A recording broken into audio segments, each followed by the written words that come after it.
And from the front lines of history to the heart of today's struggles, this is Africa Speaks, the voice of the people, the pulse of the revolution and the platform where Africa stands tall and unapologetic.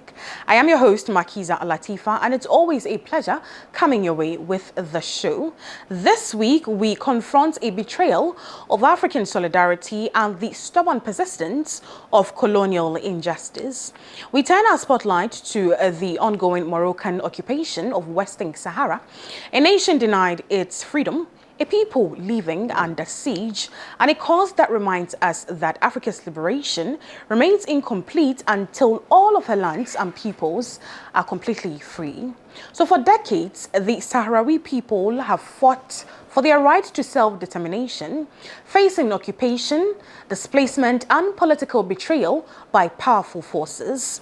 And in a troubling twist, recent days have seen the United Kingdom and, shockingly, Ghana, publicly declaring positions backing Morocco's illegal claim over Western Sahara.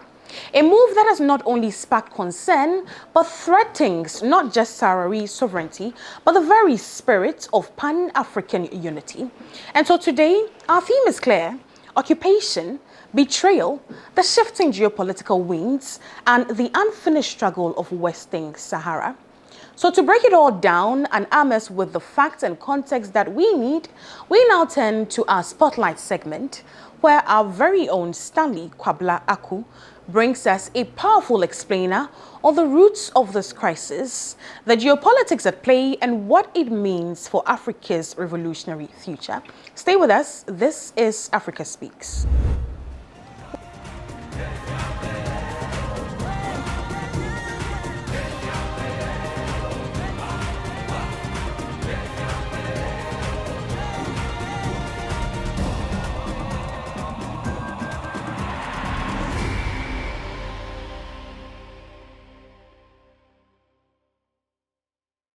Good evening and welcome to Spotlight right here on Africa Speaks. I'm your host, Stanley Koblako. Now today we turn our attention to one of the longest struggles against colonialism on the African continent, the struggle of the people of Western Sahara. Now here's the latest. Ghana has become the latest country to back Morocco's so-called autonomy plan for Western Sahara, which is just another way to ensure Morocco retains control over the region. This was announced after a meeting between the country's foreign affairs ministers last week. And it's in a reversal of Ghana's earlier stand in favor of a referendum to determine the fate of Sahrawi people. Ghana is not alone though. Over the past few weeks, the UK and Kenya took a similar position, as did France last year. Now, why is this decision making the headlines? To understand, we need to rewind the clock. The people of Western Sahara, a region rich in natural resources, from phosphates to fishing waters, have been fighting for independence for decades. After Spain, the former colonial power, withdrew in mid-1970s, Morocco moved in and annexed about 80% of the territory. The Sahrawi people, led by Polisario Front, formed the Sahrawi Arab Democratic Republic, which controls around 20% of the territory, and have relentlessly fought for their rights to self-determination. Now, after a bloody struggle that lasted over 15 years, the UN brokered a ceasefire in 1991. Part of that agreement was a promise to a referendum that will allow the people of Western Sahara to decide their own future. But decades later, the vote has not happened. The betrayal of the people of Western Sahara continues. In 2020, the US President, Donald Trump, broke from decades of US policy by officially recognizing Moroccan sovereignty over the region. In return, Morocco agreed to normalize ties with Israel. Since then, Morocco has pushed hard, lobbying world powers with what it calls an autonomy plan for the region. In addition to countries mentioned earlier, Spain and Germany have backed Morocco's plan under which there will be some limited autonomy for Western Sahara under Moroccan control. Now, let's pause here. The African Union does not recognize Morocco's sovereignty over the Western Sahara. The United Nations General Assembly calls Morocco's presence in the region an illegal occupation. And the International Court of Justice has ruled that there's no legal ties of territorial sovereignty between Morocco and the Western Sahara. Now, the decision reflects a calculated interest in natural resources, trade access, and regional influence. Western Sahara's phosphate reserves, fishing waters, and strategic location makes it a valuable asset for Western countries seeking leverage in North Africa and the broader Middle East. And for Morocco, these international endorsements are part of a long-term strategy to legitimize its grip on the region.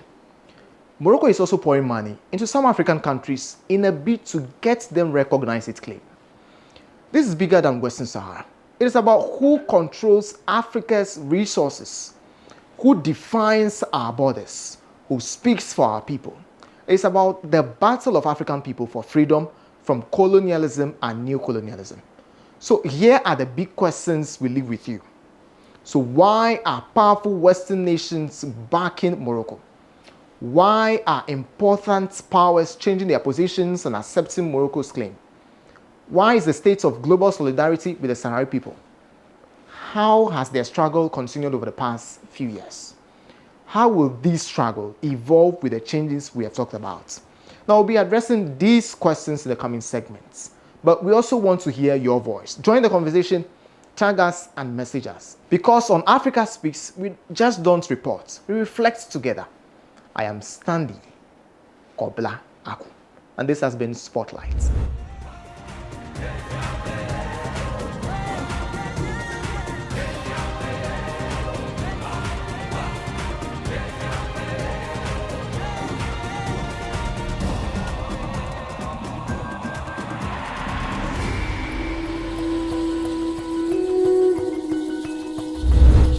Thank you so much, Stanley, for that sharp, uncompromising breakdown.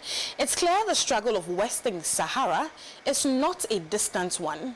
It's our struggle. It's Africa's unfinished business. And now, we move into a crucial part of today's show, our Expert Speak segment. This is where we bring in voices from the trenches of activism, politics, and scholarship to deepen our understanding and sharpen our collective consciousness.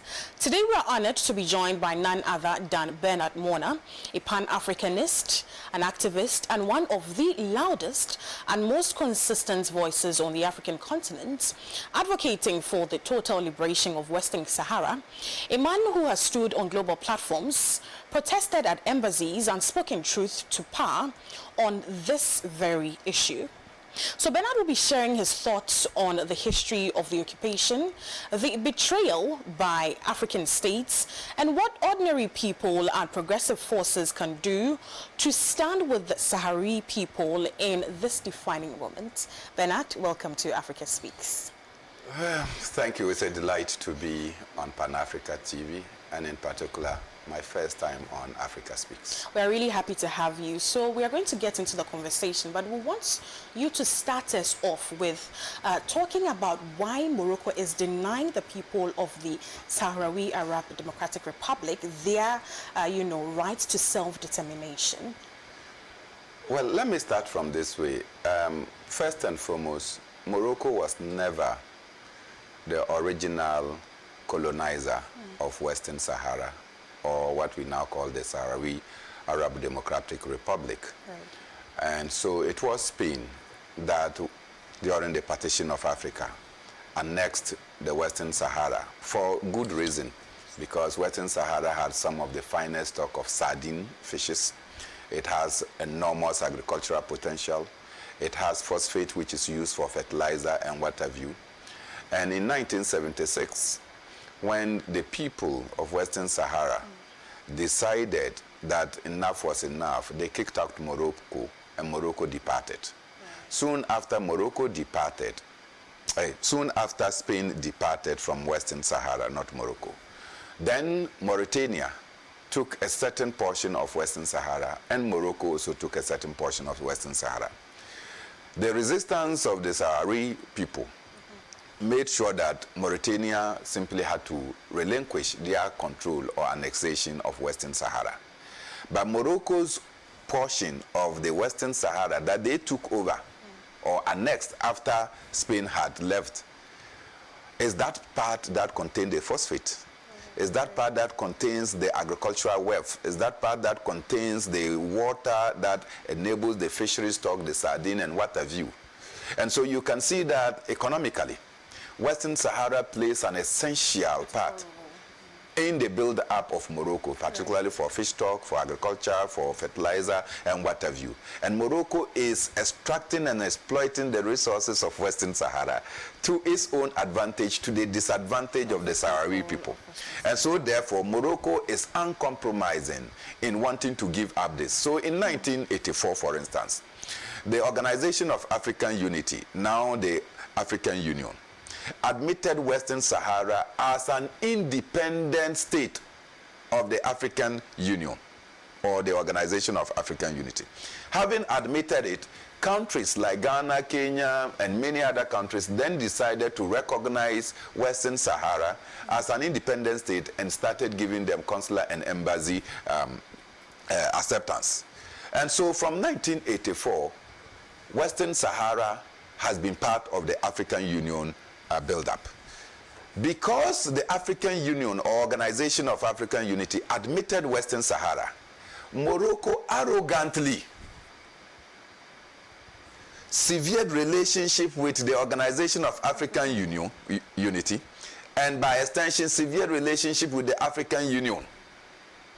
Morocco started hobnobbing with Europe because they are so close to Europe, wanting to join the European Union. And when everything was done and Morocco failed to be accepted, or the European Union failed to accept Morocco because of geographical location, Morocco was not accepted into the European Union. But Morocco has treaties with the European Union, including the fact that goods coming into Morocco are virtually tax-free, and goods out of Morocco to Europe is also tax-free. And so Morocco is benefiting directly from European, what do I call it, nexus.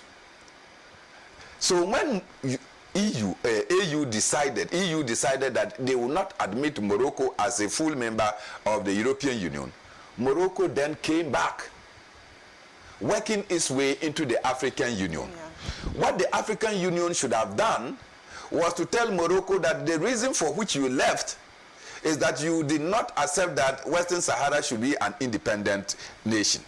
And the African Union recognizes Western Sahara as an independent union. And therefore, Morocco should not have been accepted by the African Union in 2017 as a member state, when it was still holding Western Sahara as an occupier state. But the African Union, by some belief, thought that by admitting Morocco, Morocco will now relinquish Western Sahara so that the people will be self-determined, they will have their independence and to move on. Right. Unfortunately, that is not to say. So if you ask me the question, why is Morocco still hanging on to Western Sahara? It is because without Western Sahara, Morocco will not get the sardines and fishes that they get. The agricultural stock, including the phosphate that is used for the manufacture of fertilizer and other things, Morocco will be denied those things. And who cares that Morocco, after everything that you have, you still want to? If Spain left, that is a European country, if Spain left Western Sahara, right, for it to gain its independence, Mauritania occupied portions of Western Sahara. They left for Western Sahara to gain its independence. What is the business of Morocco constantly and continuously holding on to? Denying them their denying their rights of self-determination. Right. So in 1992, for instance, the UN decided that they will bring a roadmap and that the people should do a referendum. Right. I was going to ask you just about that. That referendum should provide a basis for which the people should determine whether they should be part of Morocco, that's as an autonomy, or they should be sovereignty. Now, when they wanted to do the referendum, Morocco said no. The people in mainland Morocco must also vote. And the UN said that is not what it is. It's the people that must determine where they want to belong to. So, for instance, in the 1956 plebiscite in Ghana, when the UN had to conduct the plebiscite alongside, it was the people in those places right? The German-controlled territories that needed to do the referendum or the plebiscite to determine whether they wanted to join Ghana to gain independence or they wanted to stay alone. And so when it came to that issue, then Morocco decided that they would threaten and violently oppose the referendum in 1992.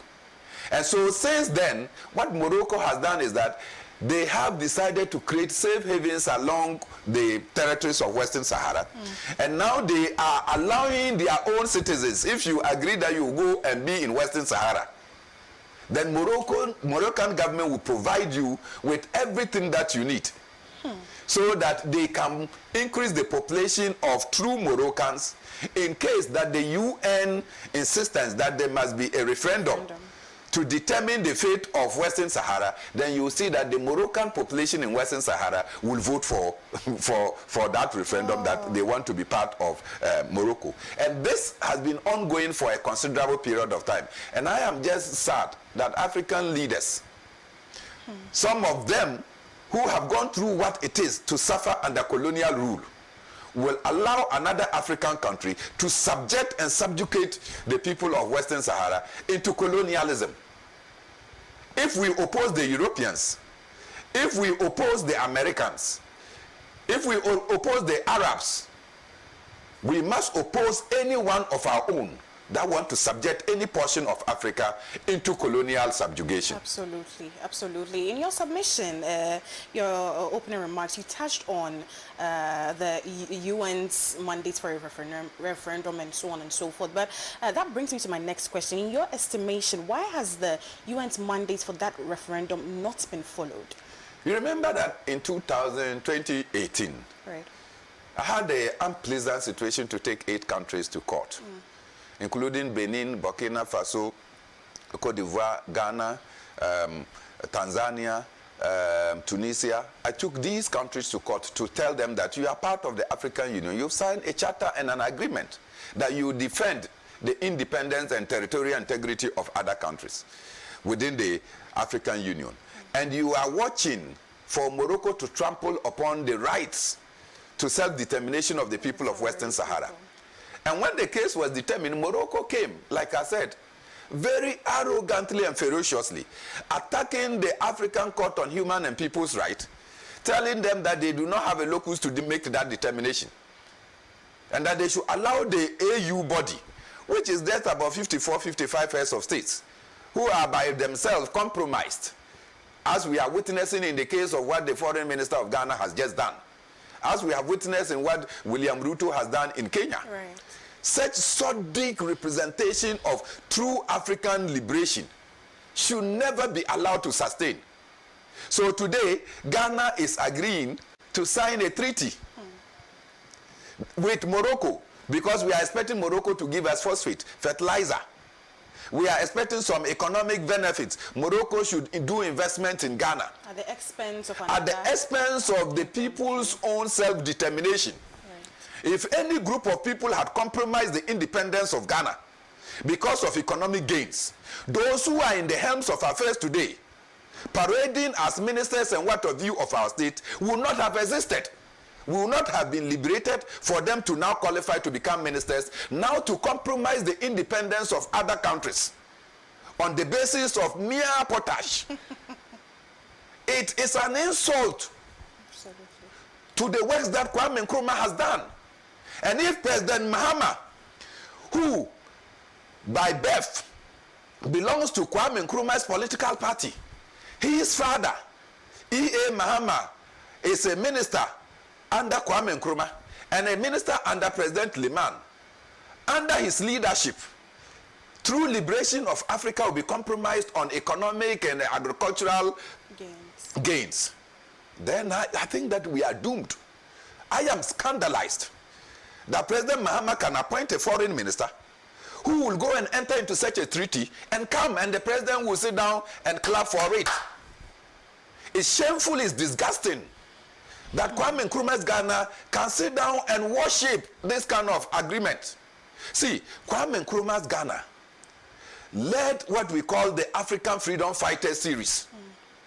People like Patrice Lumumba were here. They were trained. People like Robert Mugabe was here. People like Kenneth Kaunda, they all came here to learn about revolutionary tactics so that they can go and lead the liberation of their countries. Right.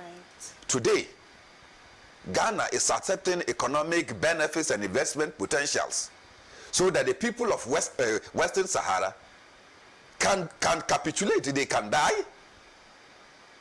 This is not acceptable. And so for me, I feel very ashamed. Very, very ashamed. And I'm certain that the bones of Kwame Nkrumah will not rest. Absolutely. He's turning in his grave probably. The bones of Kwame Nkrumah will not rest. That the nation that he founded will come and do such bizarre agreement with Morocco.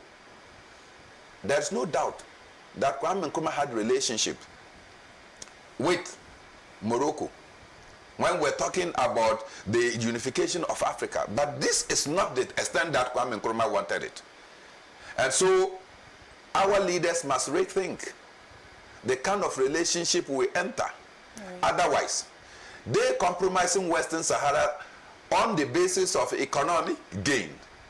Tomorrow, somebody will compromise Ghana for the greater good of their people to the disadvantage of the people of Ghana. And it will come back to hunters indeed. I mean, you speak very passionately about this issue because indeed it's an issue of great importance to all of us as African people who have been on a long walk to freedom and emancipation.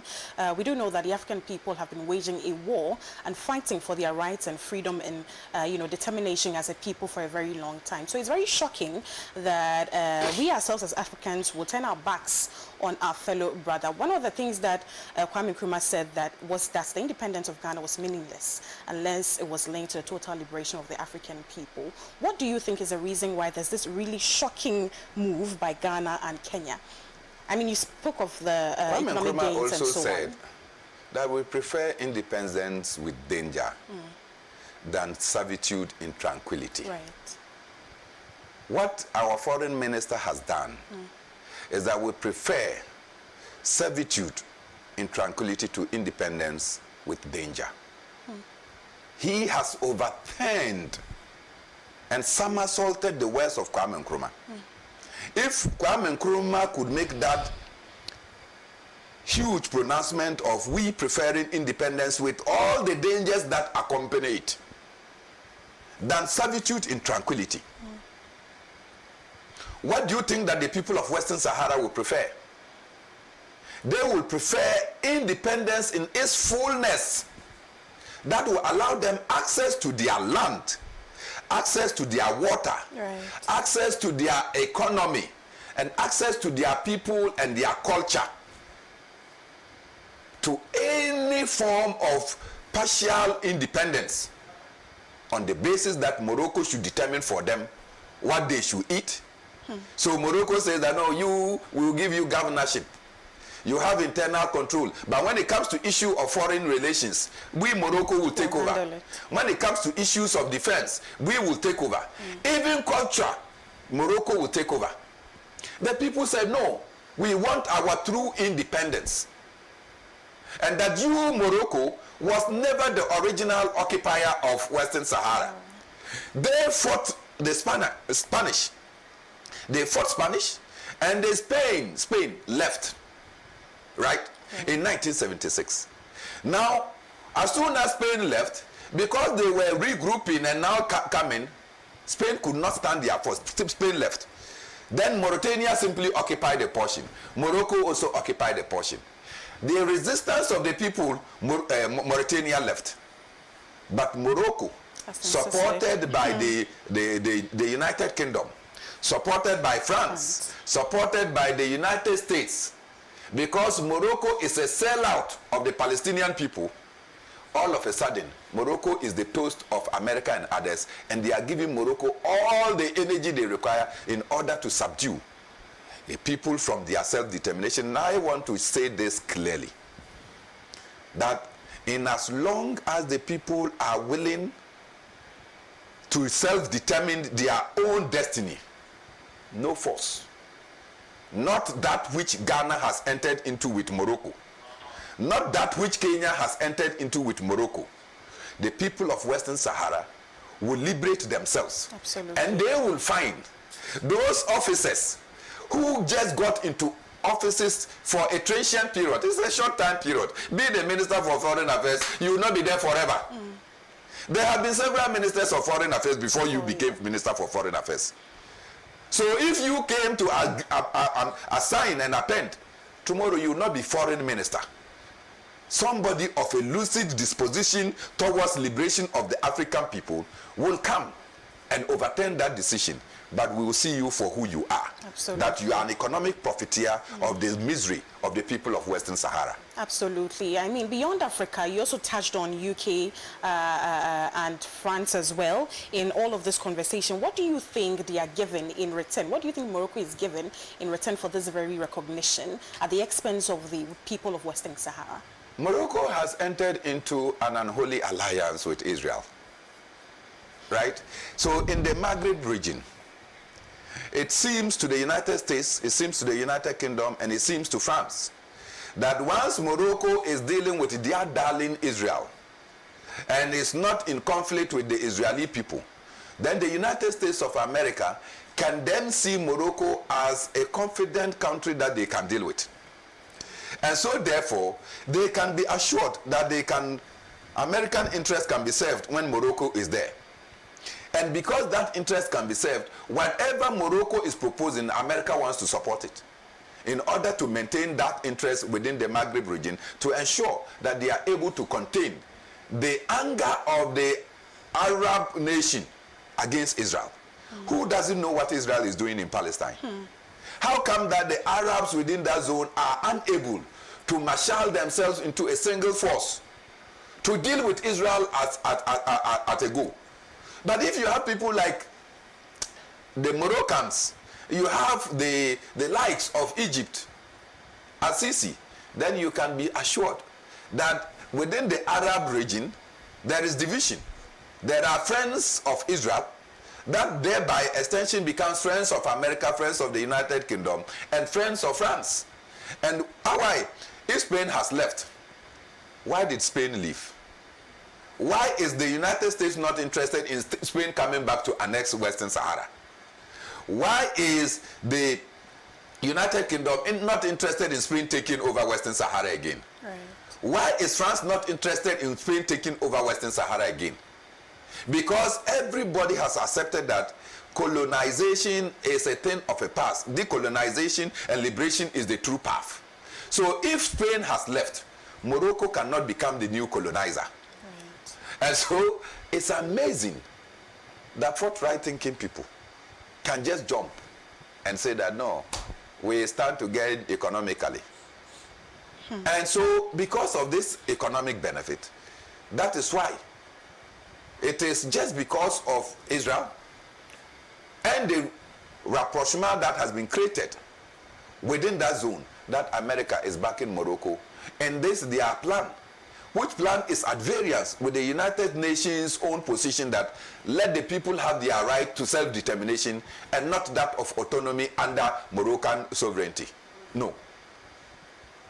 Right. I mean, I see the passion that comes with when you speak about issues in relation to Western Sahara, and I mean the entire liberation of the African continent. But speak to us about the importance or the significance of the struggle of the people of Western Sahara, and how can we, as other African countries, also come together in the struggle and stand in solidarity with the people of Western Sahara? The struggle for self-determination should be viewed in the fact that man has an inalienable right to life. And to the extent that you have an inalienable right to life, to health, to prosperity and all, the people of Western Sahara has the same. To the extent that apartheid is seen as an abominable thing that happened in the continent of Africa, and that we constantly condemn the apartheid regime for all the atrocities, for the denial of humanhood to the black of Africa, to the extent that colonialism took away the best and continued to take away the best of African resources to further the interests of the metropolis in Europe. So is the struggle for the true liberation of the people of West Africa, Western Sahara, a mandate for every African. Any country in Africa that has gone through the trials of struggles, whether it is under the assimilation system or the indirect rule or the apartheid regime, must know what it means to want liberation. And if we have gone through that, and we have partially liberated ourselves, despite that we are compromising ourselves in other forms.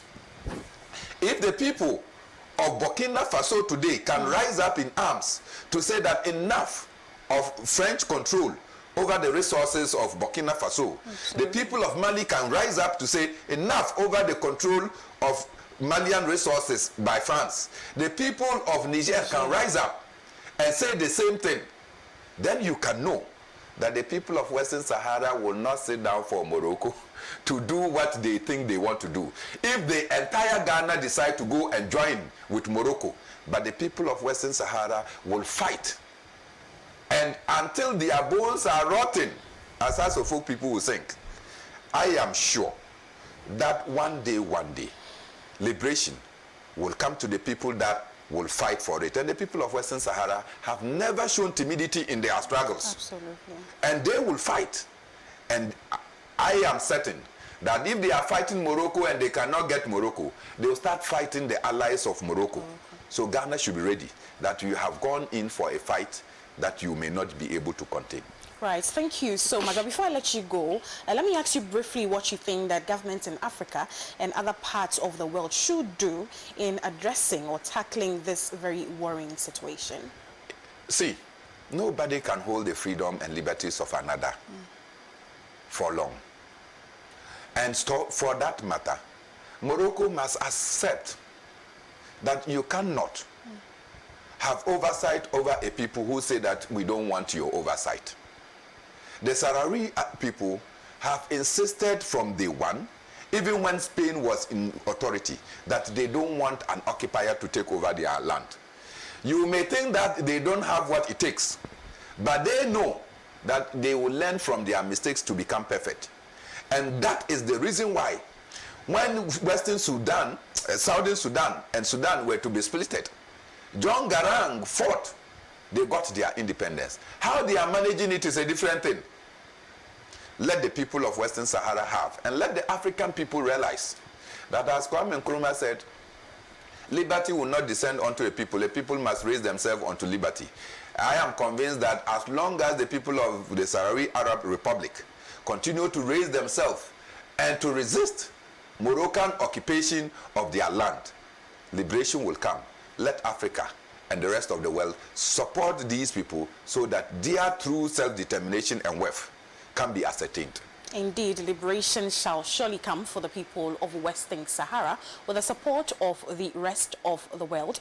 This is Africa Speaks, and we have been in conversation with a comrade, Bernard Mornah. Do I say comrade? Absolutely. Comrade Bernard Mornah is our guest, or was our guest for this segment of Africa Speaks, which is Expert Speaks, digesting issues in relation to Western Sahara and the very recent developments that has taken place. Sad development. Why do you say recent? It's very sad development. Absolutely. That Ghana of all nations will compromise the independent struggle of the people of Western Sahara on economic and agricultural and investment gains. Absolutely. That is so sad, so shameful, so disgusting. In fact, it's so despicable that we should never have fallen into this trap. I don't think anybody could have said it any better, or I don't think I could have put it any better than he already has. Thank you so much, Bernard Mornah, for making time to join us here on Africa Speaks, specifically Expert Speaks, which is where we get to hear from people like Comrade Bernard Mornah, who share with us their vast intelligence and perspectives of issues of global importance, especially in relation to Africa. Thank you very much for watching. The show continues. And that was our exclusive interview on Expert Speaks. Powerful words from Bernard Mornah reminding us that solidarity is not a slogan, it's a duty and a call to action. We thank him for standing firm and speaking truth to power. It's now time to hear from the heartbeat of the continent, our voices on the ground. This is where we leave the studios, step into the streets, the markets, campuses, and communities, and hear directly from the people whose voices too often go unheard. Across Africa, solidarity with the Sahrawi people is rising. From students in Accra to organizers in Bamako, from youth collectives in Johannesburg to activists in Algiers, they are speaking up against injustice and calling for the total liberation of Western Sahara. Let's listen to what our comrades and friends on the ground have to say.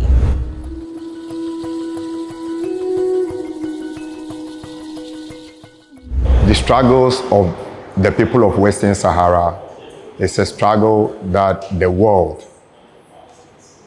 right-thinking people of the world, must support. The world must support because humanity is failing. Morocco has kept Western Sahara under strict colonization since 1974, thereabout. The UN General Assembly has passed a series of resolutions to even allow Western Sahara to decide its own fate and own its own land. But by the tacit support of the American government, the Spanish government, and the Western government, Morocco still occupies Western Sahara. My encounter with the people of Western Sahara took place during the COVID era in 2021. To be frank and sincere, they live under very inhumane conditions. Even education is a luxury in Western Sahara. I was in Dakar, and it's sad that the world is not speaking about it. And I know why the world is not speaking about it, because there is a total media blackout, and the West is dictating the narrative. The lion is not speaking or telling a story, so the hunter is telling the story for the lion. My people, people of Africa, people of the world, the right-thinking people of the world, it is time to rise and speak for the struggles of Western Sahara. The land belongs to them. The truth is that because of the resources they have and the benefits it alludes to the people of the West, US, and other oppressive and repressive regimes, they do not want to talk about it. But it is time to speak up.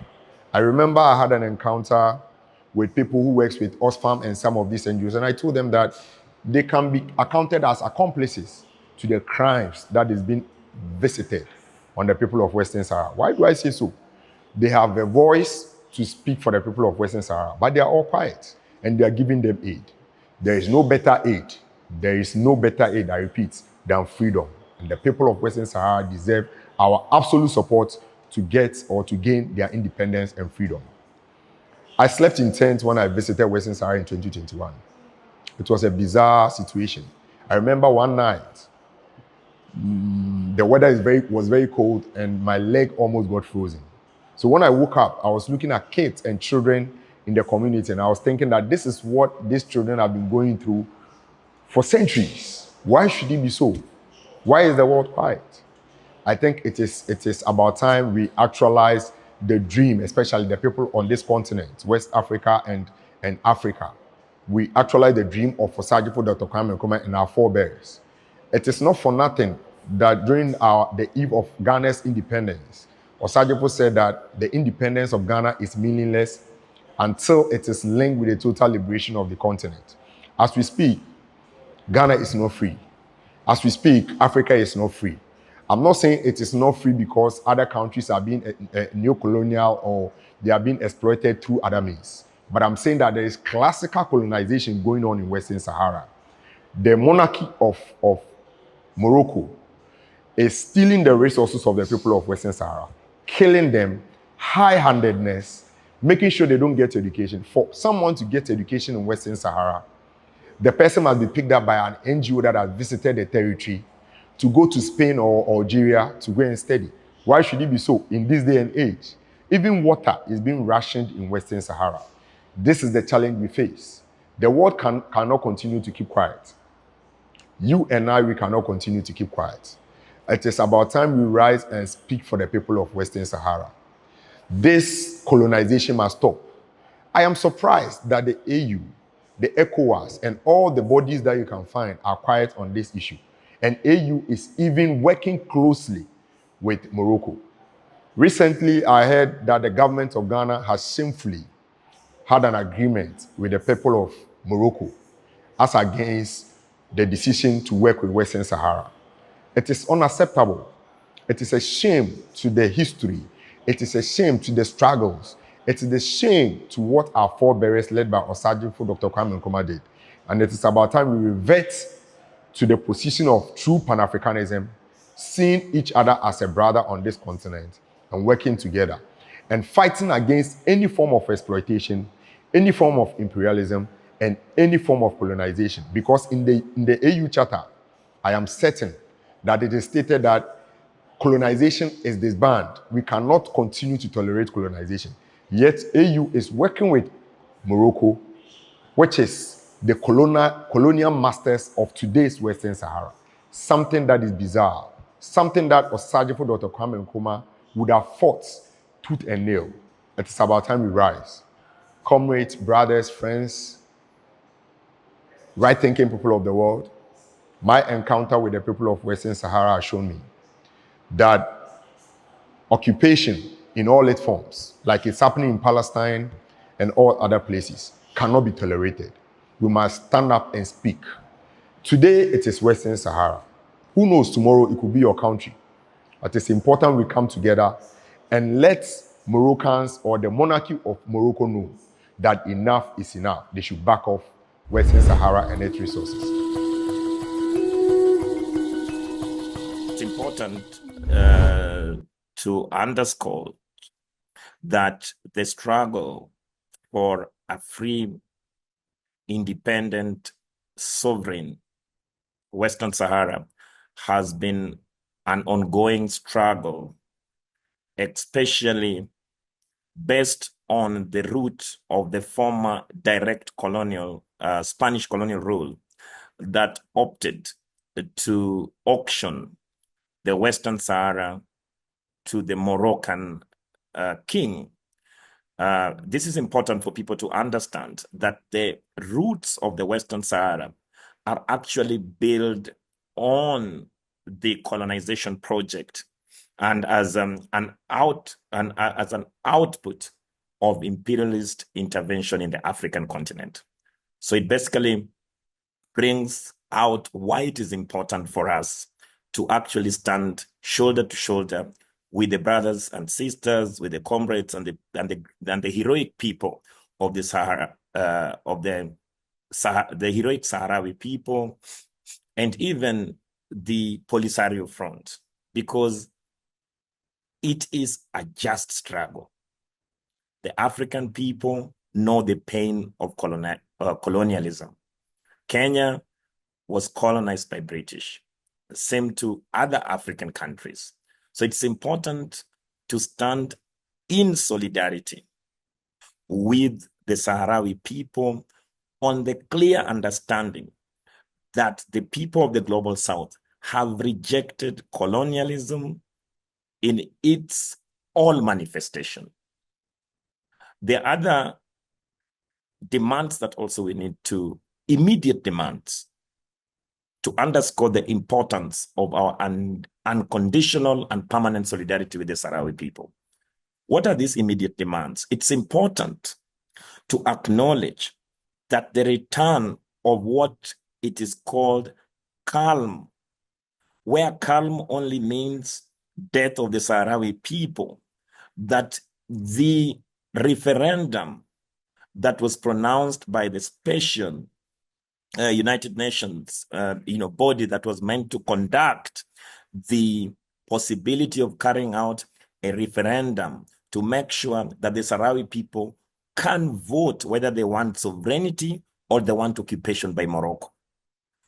The Moroccan government has continued to stand against this referendum, to give the Sahrawi people the most important right of self-determination to determine the course of their destiny. In return, the Moroccan government, the Moroccan king, have only escalated plunder of the Sahrawi national resources, and exacerbated the human rights abuses. So it's important for the African people to stand in solidarity with the Sahrawi people.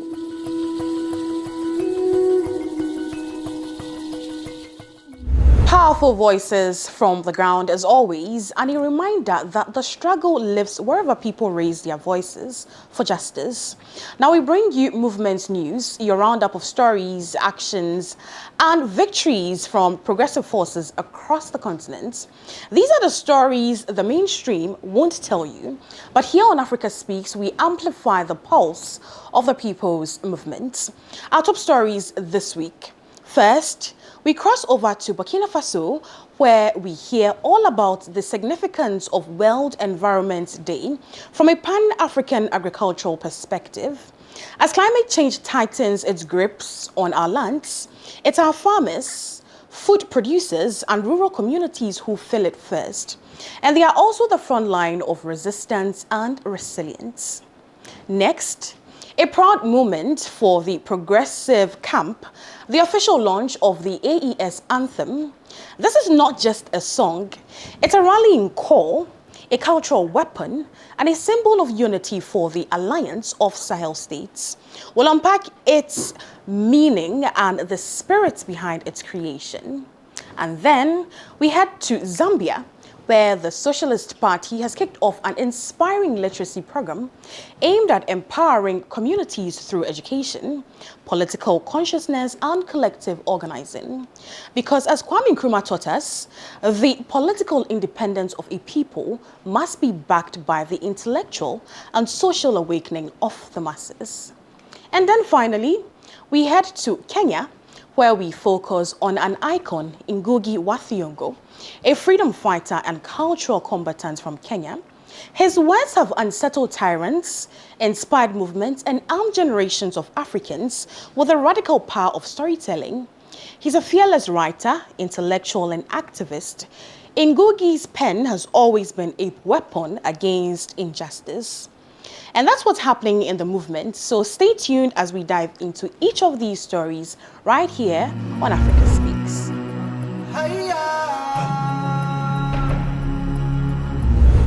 Pour parler de Thomas Sankara aujourd'hui, sinon, je dirais de son héritage, je dirais notre gouvernement actuel, le capitaine camarade Ibrahim Traoré, qui est à la tête du pays, ne fait qu'en réalité poursuivre l'œuvre, sinon la mission de Thomas Sankara. Si on prend l'exemple sur le plan environnemental, pour le mois de l'arbre, je dirais la journée nationale de l'arbre que nous aurons d'ici là, il a été prévu de planter 5 millions d'arbres en 1 heure. Quoi, pour vous dire qu'en réalité, comme Thomas Sankara l'avait dit, sinon donné une interview dans les années 83, je crois, demandant même que l'on puisse peut-être mettre ne serait-ce que 1% du budget de recherche dans l'environnement. Tout cela pour protéger l'Afrique contre, je dirais, la pollution, contre les effets de la dégradation climatique aujourd'hui. Et pour aller un peu dans le milieu, je dirais, de la défense des agriculteurs, des paysans, des producteurs. Aujourd'hui, il faut dire que le flambeau est bien repris parce qu'avec le secteur de l'agriculture, chez nous, le ministère de l'Agriculture, principalement avec son ministre Sombier, waouh, il travaille. Parce que imaginez-vous qu'on est dans un projet pour l'autosuffisance alimentaire, et ce le plus tôt possible. Et beaucoup de projets sont engagés. On a même ressuscité des anciens projets comme l'ONBA pour curer les barrages et pouvoir en fait, si vous voulez, mieux produire, mieux élever la production et lutter contre tout ce qu'il y a comme famine, comme faim, pour vraiment éradiquer tout ce qu'il y a comme faim. Donc pour parvenir à l'autosuffisance alimentaire. En plus de ça, imaginez-vous que malgré que nous soyons en guerre, les VDP, les forces de l'ordre, mais également avec, bien sûr, je dirais toute la population, on arrive à labourer de vastes champs, à labourer de vastes périmètres pour les pauvres paysans, pour les aider à pouvoir mieux produire. Et ça se fait actuellement au Burkina. Donc, pour vous dire que la dynamique est très bien enclenchée. Et pour celui qui soutient, sinon qui soutenait la révolution de Thomas Sankara, je crois que c'est le moment de joindre les rangs pour aider à ce qu'on puisse achever cette mission, non seulement pour la libération du Burkina, pour la libération de l'AIS, mais de toute l'Afrique tout entière. Voilà ce que j'ai en fait comme message à porter et par rapport à ce que l'on est en train de faire ici actuellement. On Monday, June 9, 2025, history was made in Niamey under the leadership of His Excellency Army General Abdurrahmane Tiani, President of the Republic of Niger. The anthem of the Alliance of Sahel States AES was officially performed for the first time. This momentous event held simultaneously in Burkina Faso and Mali marked a turning point in the struggle for African unity, sovereignty, and socialist liberation. Prime Minister Ali Mohamed Lamine Zain stood alongside national delegates and revolutionary comrades as the anthem echoed with pride and defiance. More than a song, the anthem was a declaration, a rallying cry for the working class people, for youth, and for all those who believe in a free and self-determined Africa. Speaking to Pan-African Television, Comrade Amina Hamani, National President of Revolutionary Movement of Pan-African Women of Niger, reaffirmed that the anthem carries the voice of the oppressed, the hope of the future, and the uncompromising will of a united people rising. Donc, ce hymne du Sahel représente, pour nous les Sahéliens, ce hymne représente un symbole de rupture, un symbole fort de fierté, d'unité. Parce que il n'est pas sans savoir,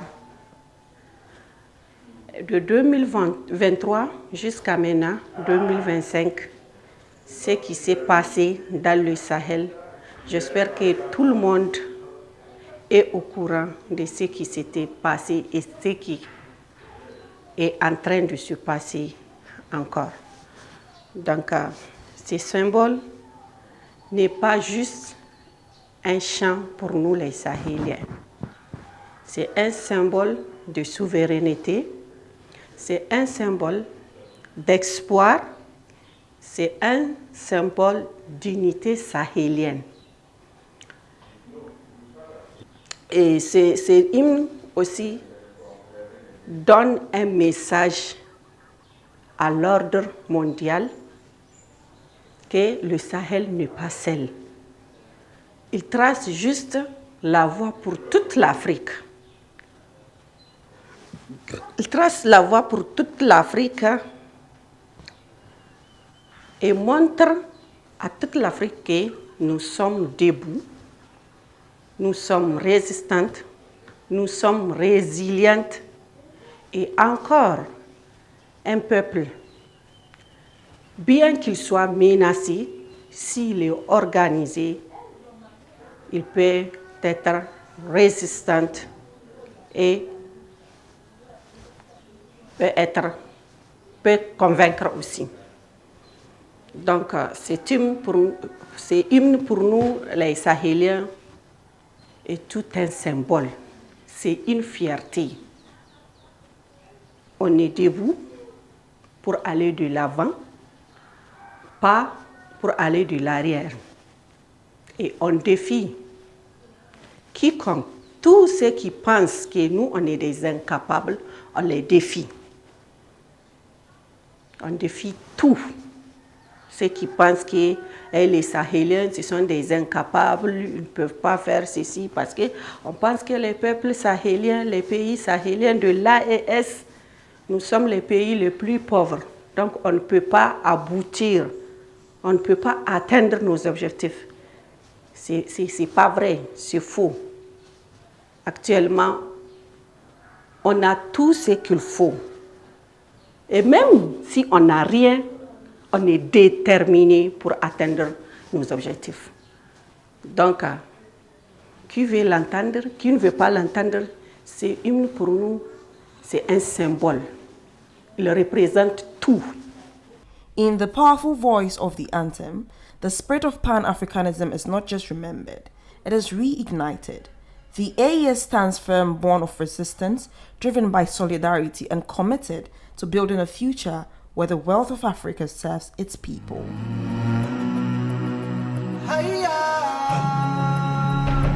In Zambia on 19 May, the Socialist Party began a new chapter of its grassroots literacy program to empower people through reading and writing in the Mandevu constituency in Lusaka. This particular chapter will last 6 months with 98 students.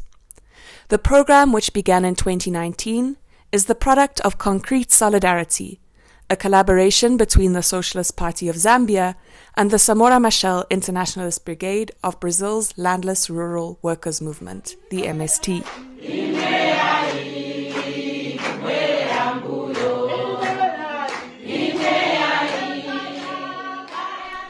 The Socialist Party's adult literacy program was devised to address a pressing need.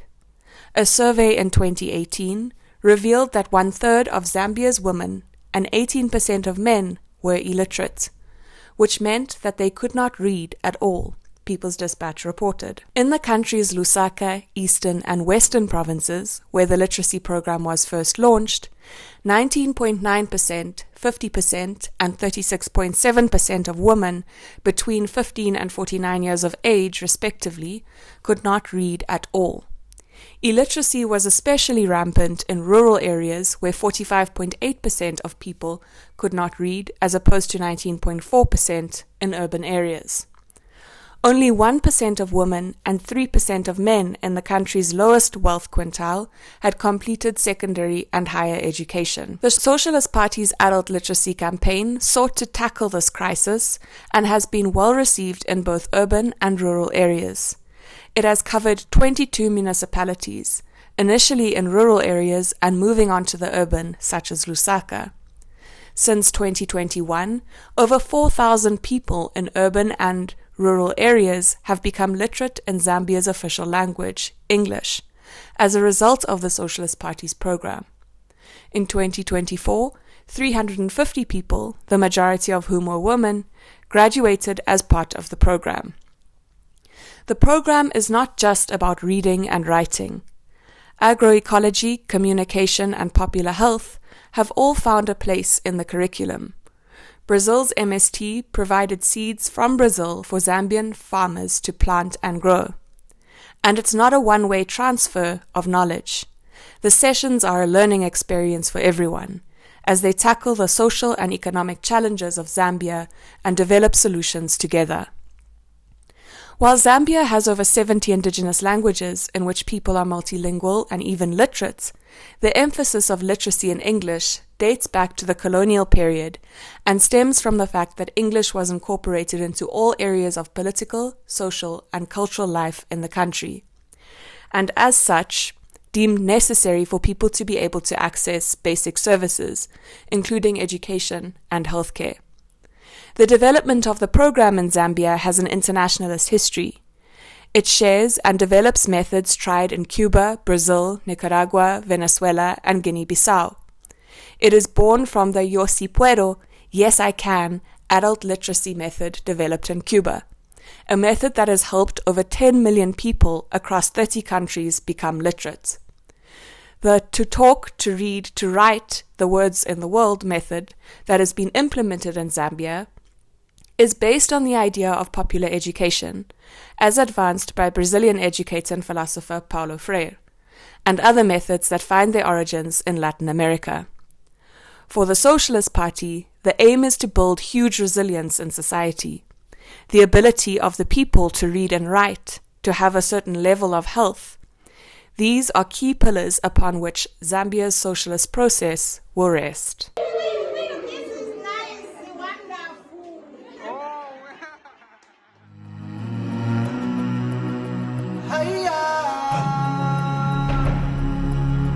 Ngũgĩ wa Thiong'o was one of the most significant and important radical voices in African literature, but also his contribution and his thoughts were not only in literature, but also in theoretical works like Decolonizing the Mind. Further, he contributed to plays, essays, fiction and drama, all grounded in a lifelong effort to link literature with liberation, against colonialism, against imperialism, very progressive works.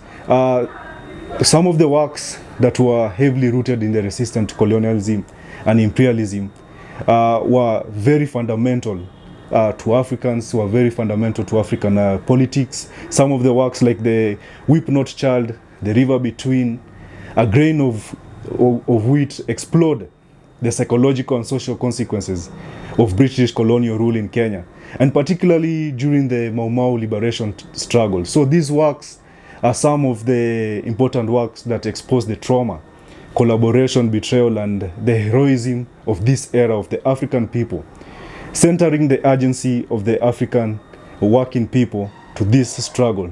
Another aspect was the language as a site of struggle that he later heavily emphasized. And one of the most important works in regard to this is a theoretical text, Decolonizing the Mind, where he argues that colonialism was not only political and economic, but also cultural, carried out through language. So language like English, the one we are speaking, he argued, was used to alienate Africans from their cultural histories.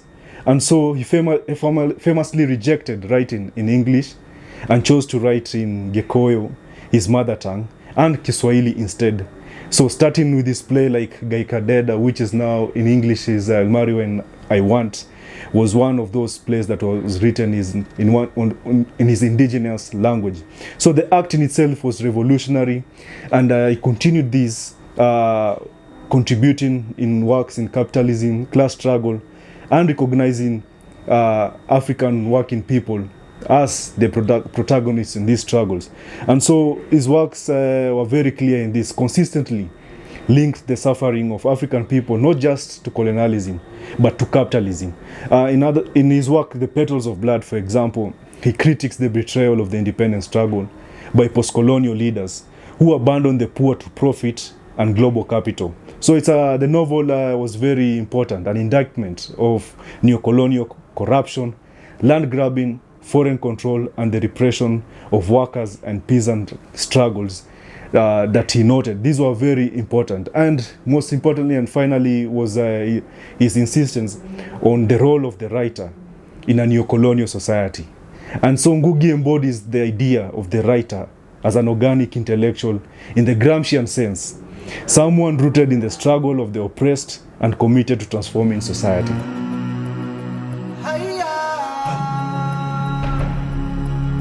And that wraps up our movement news, proof that the winds of resistance and renewal are blowing strong across the continent. But as every revolutionary knows, our present struggles are rooted in the soil of history. To fight today, we must learn from those who came before us, the fearless voices, the uncompromising thinkers, and the cultural warriors who refused to bow. So now, we step into our history segment, a space where we honor the titans of African liberation and draw strength from their stories. For our history segments this week, we turn our gaze once again to the sons of Western Sahara, to honor a name that remains a rallying call for liberation movements across Africa and beyond.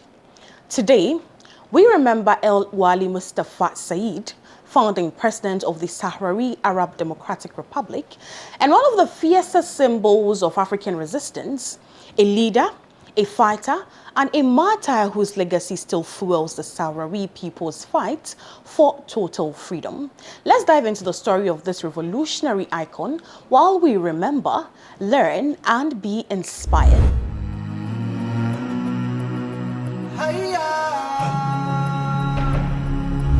June 9th was the 51st martyrdom anniversary of the Sahrawi revolutionary El-Ouali Mustapha Sayed, a figure who continues to be an inspiration to young people in struggle across Africa today. El-Ouali was one of the founders of the Polisario Front, the first president of Sahrawi Arab Democratic Republic, and one of the early leaders of the Sahrawi people's resistance against colonialism. El-Ouali Mustapha Sayed was born in 1948 in a nomad encampment in Western Sahara, which was under Spanish rule at the time. During his student days, he was inspired by Frantz Fanon and driven by the zeal for independence, and at the age of 25 was one of the founders of the Polisario Front and its first Secretary General. Within a few days, he took part in an operation against a Spanish post to recover weapons, which sparked a powerful movement as the Polisario Front gained supporters and resources and took over territory and became the representative of the Sahrawi people. In 1975, faced with the struggle of the Sahrawi people, Spain left the region but handed it over to Morocco and Mauritania. Forces from these countries entered the territory, displacing thousands. The Polisario Front responded by forming the Sahrawi Arab Democratic Republic, with El-Ouali Mustapha Sayed as the first president.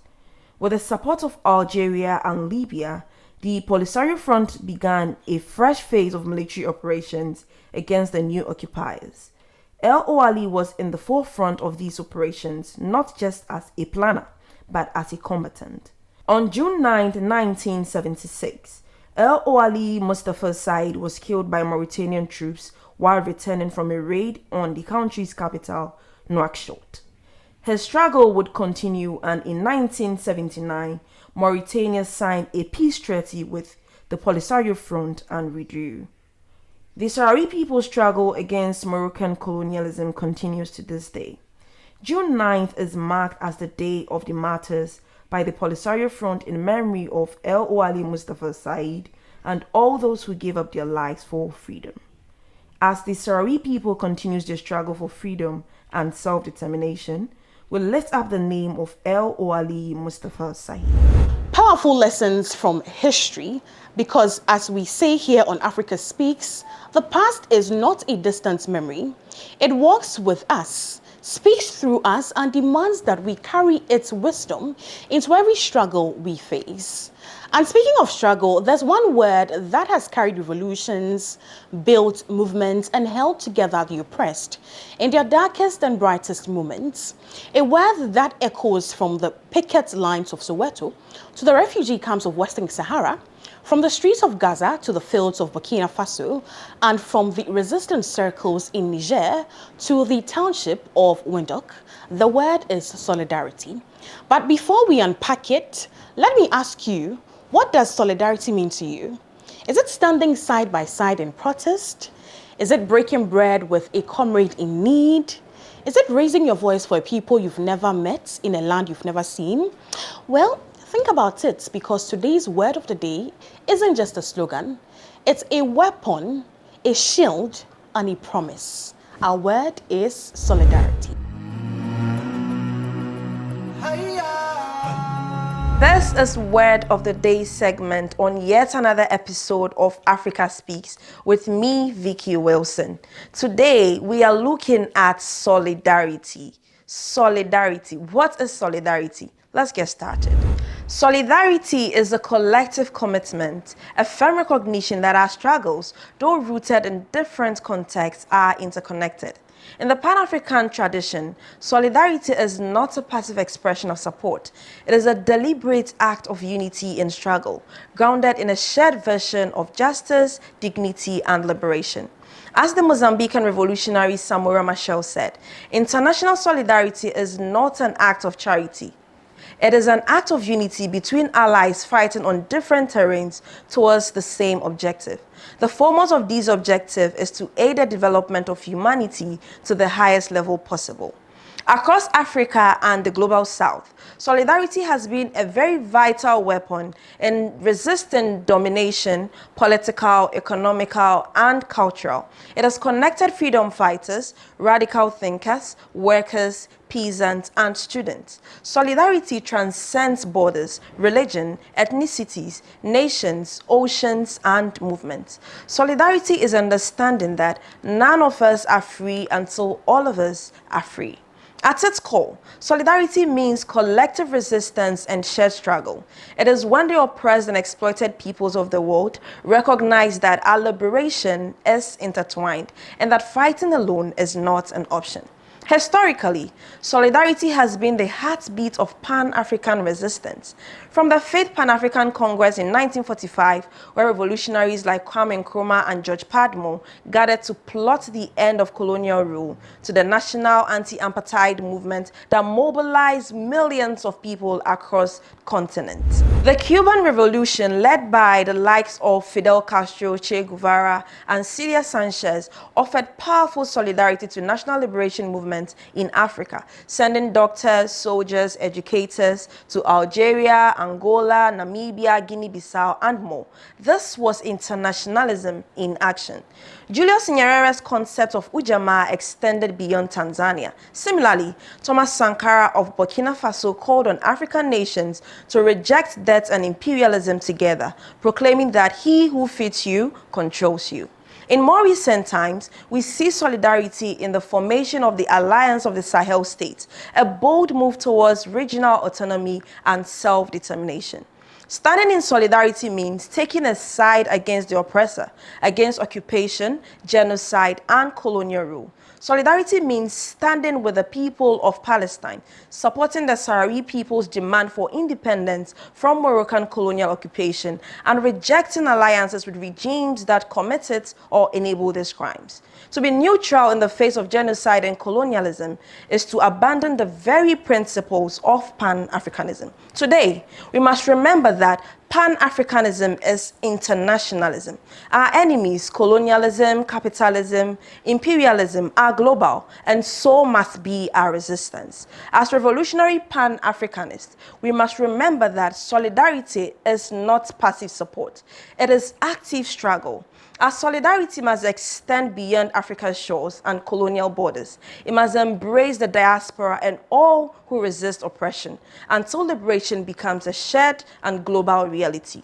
Solidarity is not a slogan. It is a strategy. It is practice. So therefore, let us rise with Africa, for Africa, and with all those who dream of a world free from exploitation.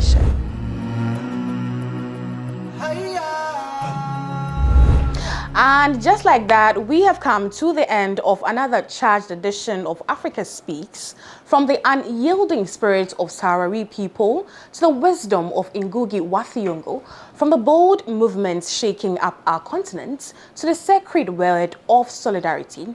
Today reminds us that the struggle is alive and it belongs to all of us. Let's remember, as long as one African remains in chains, none of us are truly free. The call for liberation echoes from Western Sahara to the farthest corners of our lands, and it demands not spectators, but participants. We thank you for working with us, for raising your voice, and for keeping the flame of Pan-Africanism burning. My name is Makiza Latifa, and until next time, stay bold, stay resolute, and keep watching Africa Speaks.